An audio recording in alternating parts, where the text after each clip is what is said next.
This is actually a really great question, and one that I plan on devoting an entire video to later on. The Beer Hunter 66 asks, do we know where the impact was located? And the answer is no, and that's been one of the most frustrating parts about this whole Younger Dryas impact hypothesis. You know, all the opponents need to say is, well, where's the crater? Where's the crater? If there's no crater, there was no impact, and the whole hypothesis is bunk. That's a big problem. One thing to take note of is that in the Younger Dryas impact hypothesis, there's no mention of one specific site. We're finding proxy evidence really across the entire globe.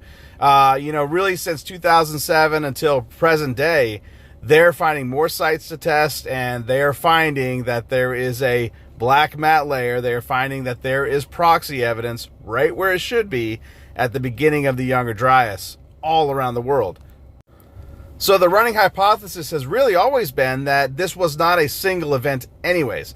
That as the Earth crosses paths with the Taurid meteor stream, which is really a fragmented comet, little bits and pieces floating in orbit around the sun, the Earth crosses paths with those twice a year, and there are certain times, like at the beginning of the Younger Dryas 13,000 years ago, where there were more than just little tiny pieces that cause, shooting stars, but instead we had these giant bolides blowing up in the atmosphere, scorching the Earth and things like that. So again, it wasn't just a single event, but multiple events that could have stretched for years, even decades.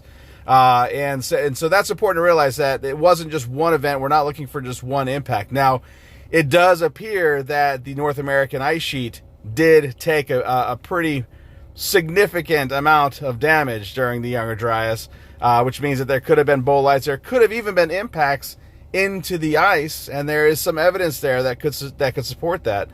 And it was that melting of that ice that caused things like the runoff into the ocean that caused the Younger Dryas and some of the flooding that we see in the Northwest.